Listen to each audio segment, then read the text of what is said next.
Alors bonjour à tous et bienvenue dans ce nouveau podcast. Donc aujourd'hui nous allons voir pourquoi vous n'êtes pas votre timidité. Qu'est-ce que j'entends par là? Tout simplement la timidité c'est quelque chose en fait que vous avez appris. C'est quelque chose effectivement dont vous avez l'impression qu'il fait vraiment partie intégrante de votre personnalité. Vous vous identifiez en vous disant que vous êtes un être timide. En fait, il n'en est rien. Être timide c'est quoi? C'est simplement ne pas oser s'exprimer. C'est avoir peur d'être soi. C'est avoir peur du regard des autres. C'est justement se contenir, c'est justement s'empêcher d'être naturel éventuellement. Pourquoi? Mais par peur d'être critiqué, rejeté, de ne pas être aimé tout simplement. Alors, à quoi c'est dû tout simplement cette timidité? Il est fort à parier que vous avez vécu dans l'enfance, même parfois dans la petite enfance, des situations dans lesquelles vous n'avez pas été valorisé quand vous vous êtes exprimé. Peut-être avez-vous des parents très très autoritaires, donc ça expliquerait que vous êtes devenu timide tout simplement.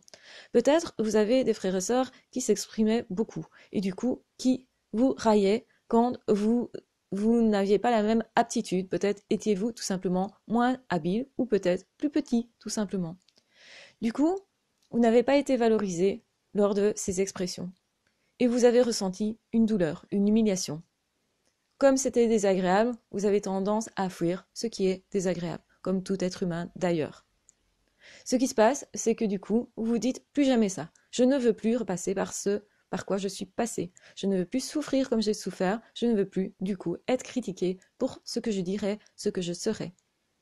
Du coup, forcément, quand on ne s'exprime pas, on ne risque pas d'être critiqué pour ce qu'on exprime, puisqu'on n'exprime rien du tout, que l'on est transparent.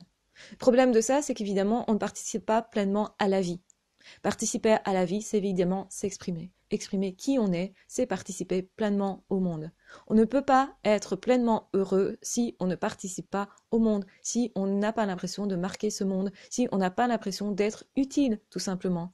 Et c'est bien souvent là le problème, c'est que le timide se sent inhibé, il se sent isolé, il ne se sent pas reconnu en fait.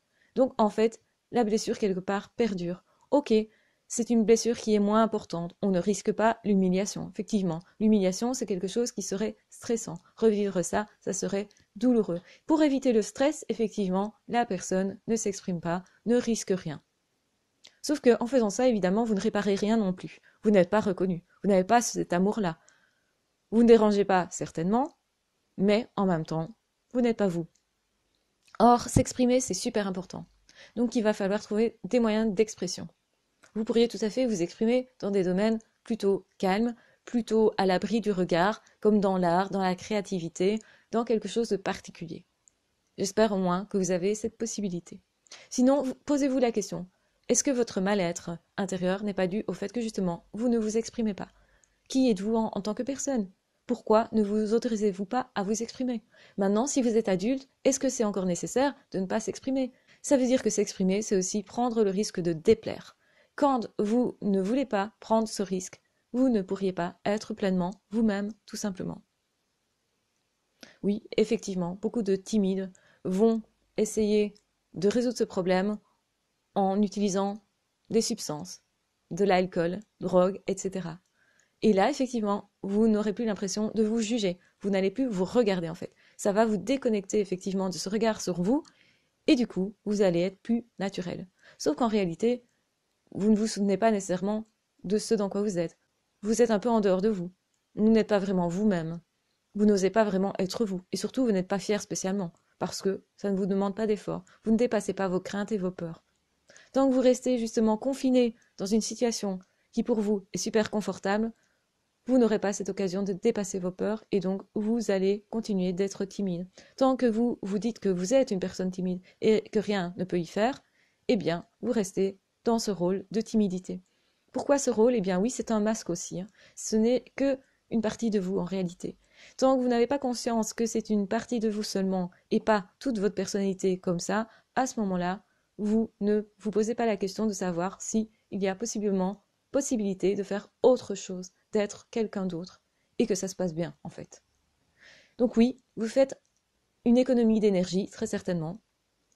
Oui, effectivement, ça vous autorise à rester dans des zones confortables, vous ne devez pas dépenser d'énergie, vous ne devez pas vous remettre en question et vous ne faites pas d'efforts par rapport à vous-même.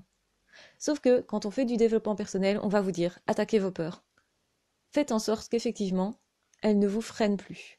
La plupart des gens sont arrêtés dans ce qu'ils veulent faire dans la vie, ou ratent par exemple leur vie, à partir du moment où ils ne s'expriment pas parce que justement ils ont des peurs. Ce sont nos peurs qui nous empêchent bien souvent de faire des choses, la peur qu'une situation se reproduise, et non pas réellement la situation en tant que telle. Donc en fait, ce qui vous fait peur, c'est pas tellement de vous exprimer publiquement, c'est plutôt de voir se reproduire une douleur que vous avez connue et qui vous a laissé dans le désarroi. Sauf que peut-être depuis, vous êtes tout à fait capable d'affronter cette douleur parce que vous avez grandi, parce que vous avez eu d'autres expériences, parce qu'en fait, il n'y a pas de mort d'homme si ça ne se passe pas bien dans un milieu ou un autre. C'est pourquoi il faut vous mettre en situation de confrontation avec vos peurs. Non pas de façon intensive, mais plutôt de façon douce. Ça veut dire, par exemple, prendre la parole en public par rapport à des personnes que vous ne reverrez plus jamais. Et comme ça, si ça se passe mal, c'est pas un problème. Vous pourriez oublier cette expérience. Ok, ça ne va pas être agréable. Ok, vous allez être stressé. Mais être stressé ne veut dire que ça. Simplement, vous êtes dans une situation dans laquelle vous n'avez pas l'habitude d'être et dans laquelle vous craignez quelque chose. En réalité, vos craintes, souvent, qu'elles ne se produisent pas. Ce ne sont que des peurs. Et tant que vous n'aurez pas compris ça, tant que vous ne vous êtes pas confronté, et tant que vous n'avez pas dépassé cette peur-là, elle va vous hanter. Elle va, en fait, vous conditionner, vous empêcher d'être pleinement vous, vous empêcher de faire d'autres choix. Si vous voulez vous libérer de tout ça, la seule solution, effectivement, c'est d'aller petit à petit vous confronter à vos peurs. Ça prend du temps, donc soyez patient avec vous. Vous allez avancer, vous allez reculer aussi. C'est-à-dire que vos habitudes vont être tenaces. Plus vous allez vous identifier à la timidité, moins vous allez la combattre. Plus vous allez considérer que c'est un état des faits et que l'on ne peut rien changer à ça. Donc attention, évitez de vous définir d'une façon ou d'une autre. Vous pourriez bien être surpris que votre peur au final ne soit pas si tenace que ça. Et c'est pas grave que vous ne vous exprimez pas suffisamment bien. Personne n'est parfait. Et c'est celui qui accepte de ne pas être parfait et qui trouve qu'au fond, ce n'est pas très grave si ça ne se passe pas bien, qui va le faire quand même. C'est-à-dire que c'est la personne qui se dit « je vais faire quelque chose dans l'état actuel des choses, même si je sais que je ne suis pas super performant, je ne vais pas attendre la perfection. Attendre la perfection, attendre la situation idéale, attendre les circonstances idéales, attendre tout et n'importe quoi au final pour soi-disant que ça se passe bien, pour se garantir que ça se passe bien, ne fait que de témoigner de vos peurs et surtout vous empêche d'aller dans la situation. Combien de personnes n'ont pas osé draguer quelqu'un simplement parce que physiquement ils pensaient ne pas être assez bien? Peut-être se disait-il, demain j'aurai des plus beaux cheveux, demain j'aurai moins de boutons, demain j'aurai une peau plus nickel, demain j'aurai peut-être plus confiance en moi, ou demain ça ira mieux. Et du coup, on reporte à demain. Mais le lendemain, on se dit la même chose, et on reporte encore à demain. Et au final, ce fameux jour parfait n'arrive jamais. Il y a toujours quelque chose qui cloche. Quand cette personne sera à tel endroit, précisément, ou quand cette personne m'encouragera du regard, mais pas seulement, quand cette personne, je serai sûre qu'elle est célibataire, etc., etc.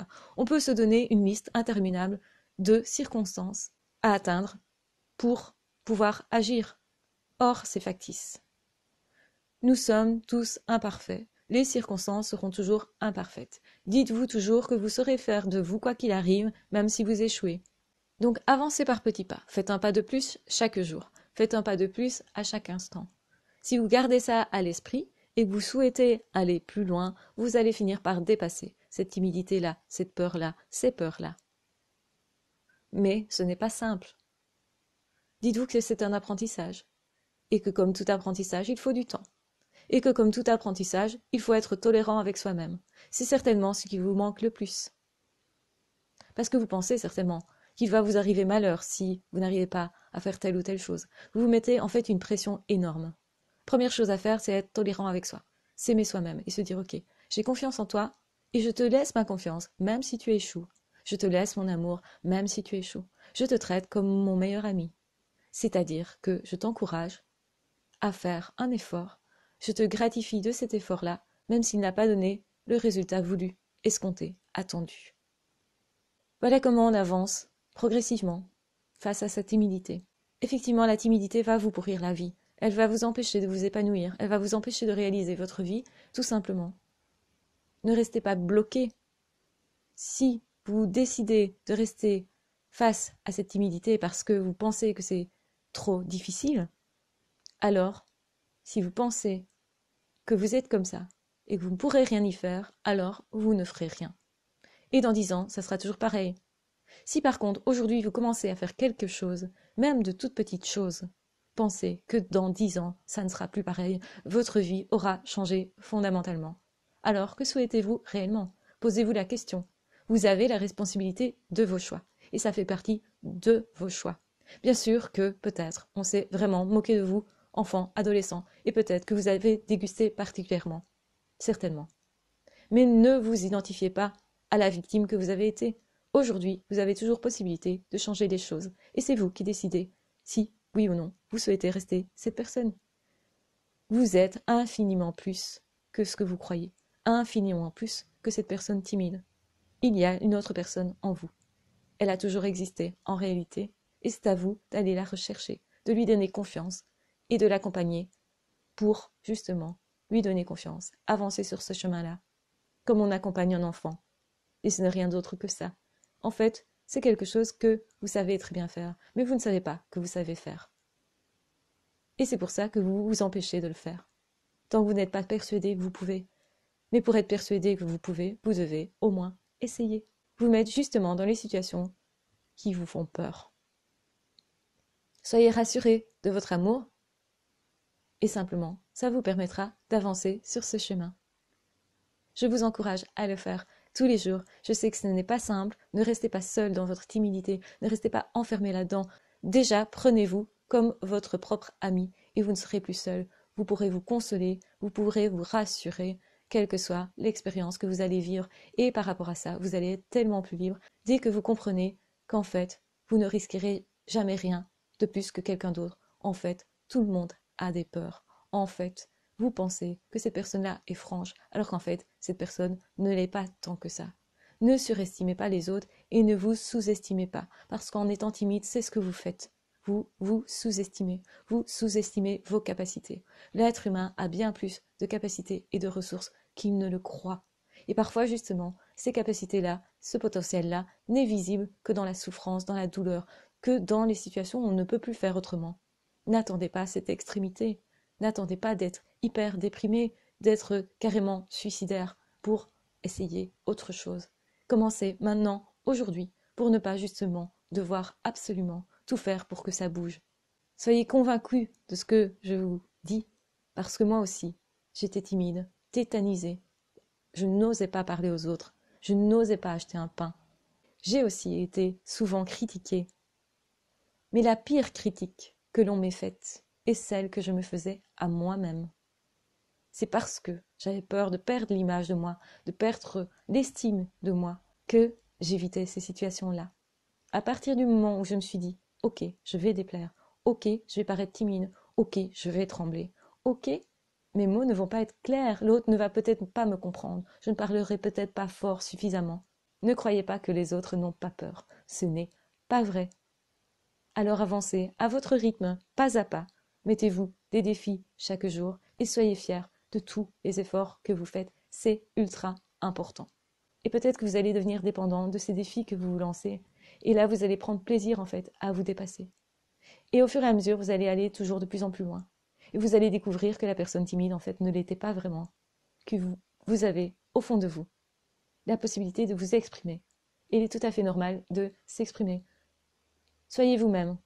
C'est ce que je vous conseille le plus possible. C'est comme ça que vous allez séduire, vous faire des amis, aller dans la vie, avancer simplement, conquérir aussi un marché, un travail, un emploi.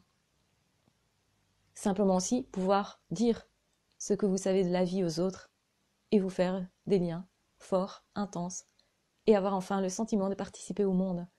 Avoir enfin le sentiment que vous êtes en train de réussir votre vie et que vous faites tout pour.